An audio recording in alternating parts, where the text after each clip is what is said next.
Aquestes últimes setmanes hem recordat uns quants cinquens aniversaris. El 5è aniversari dels plens del 6 i 7, de l'entrada a la seu d'Economia, el 5è aniversari de l'1 d'octubre, del 3 d'octubre i del 27 d'octubre. Ara s'acaba l'any, però encara ens queda un 5è aniversari més per recordar.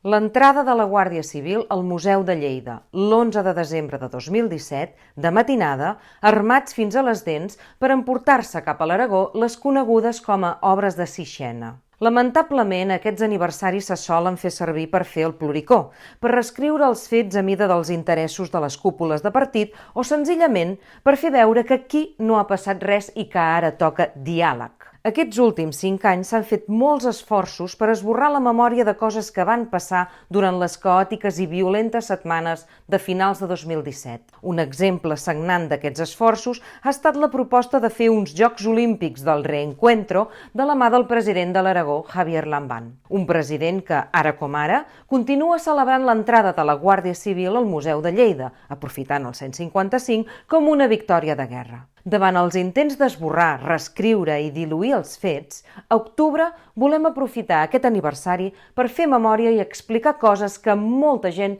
no coneix. Nota: l'entrada de la Guàrdia Civil al Museu de Lleida és conseqüència de fets complexos i absolutament apassionants que van passar fa dècades o, fins i tot, segles. Si com a país tinguéssim la capacitat de fer sèries i pel·lícules sobre aquesta història, no tindria res a envejar a Joc de Trons. De moment, però, no tenim ni pel·lícules ni sèries. El que sí tenim és molta gent que al llarg dels anys ha acumulat coneixements, documentació i esforços enormes perquè aquesta història no l'expliquessin només els que van ordenar l'entrada de la Guàrdia Civil al Museu de Lleida. Per fer aquest vídeo a octubre hem consultat alguns d'aquests treballs. El llibre d'Eugeni Casanova, El complot, la trama en la segregació del Bisbat de Lleida i el litigi de les obres d'art. El llibre de Francesc Canosa, Sixena, la croada de la memòria. El treball de Flocel Sabater titulat Assalt militar a un museu i els articles i fils de Twitter del professor Albert Velasco. Ara sí, comencem. Aquest era el mapa del Bisbat de Lleida a mitjans del segle XX. Com es veu, el Bisbat de Lleida ocupa una part de la província espanyola d'Osca. Aquesta frontera eclesiàstica que donava poder a Lleida sobre una part d'Aragó sempre havia neguitejat l'espanyolisme. El 1953, quan Franco va signar el concordat amb el Vaticà, un dels pactes explícits va ser la possibilitat d'adaptar els límits dels bisbats als límits administratius de l'Estat. Fruit d'aquest acord, l'any 1955, diversos territoris del Bisbat de Lleida van passar a l'Aragó. Però, curiosament, el gran desmembrament del Bisbat de Lleida va tenir lloc amb l'arribada de la democràcia. L'any 76, el bisbe de Barbastre ja avisa: la solución que proponemos es la ampliación, que la diócesis se amplíe con el territorio que actualmente retiene Lérida en la provincia de Huesca. Los habitantes de la comarca son y se sienten aragoneses, aunque viven pegados a la frontera en Cataluña, aunque sus formas dialectales suenen mucho a catalán, se habla más bien el patuà. L'any 78, l'Heraldo de Aragón deia que urge una distribución razonable y justa de nuestro territorio. Es intolerable que 85.000 aragoneses dependan de la diòcesis de Lérida. 3 anys més tard, el 81, el llavors bisbe de Lleida, Ramon Malla, es dirigeix a la Conferència Episcopal Espanyola per aportar dades per defensar mantenir els territoris de la franja sota la jurisdicció del Bisbat de Lleida. I justament un dels arguments és lingüístic. Malla explica que el 49,9% dels habitants de la zona parlen un dialecto del català i un 15,3% el català. Només un 34% dels feligresos de la franja parlen castellà. Però aquell mateix 1981, la Conferència Episcopal Espanyola, amb el vot en contra dels bisbes catalans, demanà a la Santa Seu que les parròquies situades a Aragó fossin desmembrades de Lleida. La batalla dura anys, però finalment, el 15 de juny del 95, 111 parròquies del Bisbat de Lleida situades a la franja de Ponent passaran a dependre del Bisbat de Barbastre-Montsó. Segons Eugeni Casanova, el cas era insòlit, sense precedents a Europa. Es van haver de conjurar forces poderoses i obscures a Roma i els centres de poder a Espanya. En el fons, de tot plegat, subjau la voluntat d'assimilar una part del territori aragonès que té la llengua i la cultura catalanes com a pròpies. Però el canvi de fronteres només era el començament d'un a por ellos que es va fer molt visible fa 5 anys amb la Guàrdia Civil entrant al Museu de Lleida. Tornem al mapa. Durant segles, Lleida és la capital del bisbat i, com a tal, administra documents, obres i recursos de tot el territori del seu bisbat, com fan tots els bisbats del món. Però després de moure les fronteres, l'espanyolisme va posar la mirada en el següent objectiu: moure les obres d'art del bisbat de Lleida cap a l'Aragó. L'any 1998, 3 anys després de la separació, el Vaticà signà el decret per treure les peces al bisbat de Lleida i portar-les cap a l'Aragó. Des de llavors i fins avui s'ha lliurat una batalla eclesiàstica, civil, política i mediàtica.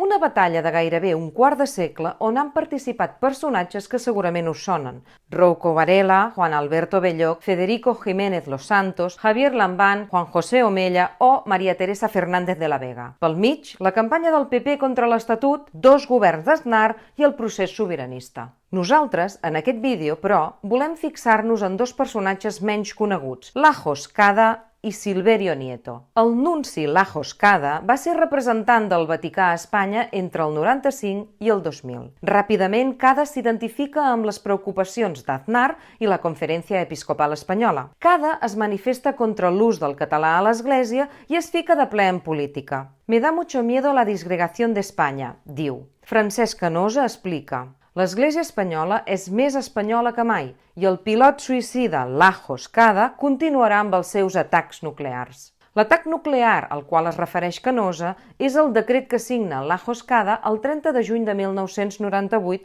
on s'ordena que les obres d'art del bisbat de Lleida vagin a l'Aragó.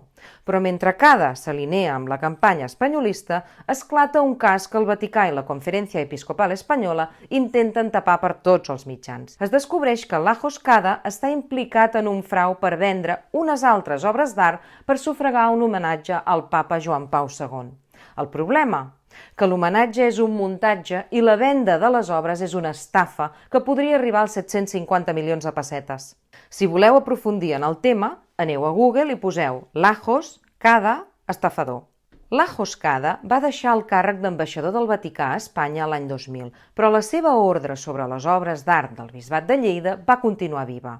Durant anys, el bisbat de Lleida va intentar frenar l'execució de l'ordre de Cada, però el 2004 el Vaticà va nomenar un jutge executor, Silverio Nieto, el nostre segon personatge. La feina de Nieto va ser elaborar un informe que digués quines obres s'havien de traslladar a l'Aragó, i com era d'esperar, el seu informe va reflectir les tesis de la Conferència Episcopal Espanyola. Josep Casanova, advocat de la diòcesi de Lleida, va ser contundent. Silverio Nieto és un home que coneix les lleis i sap que el que dictamina és clarament irregular, i afegia que Nieto és un ensarronador que esperava que li premiessin els seus manejos nomenant-lo bisbe. A Silverio Nieto no li van recompensar els serveis prestats nomenant-lo bisbe, però atenció! El 2013, el periodista Manuel Cerdán escrivia al Confidencial sobre Silverio Nieto. Muy pocos saben que este sacerdote aglutina un gran poder e influencia en el seno de la Iglesia y en los despachos del Ministerio del Interior.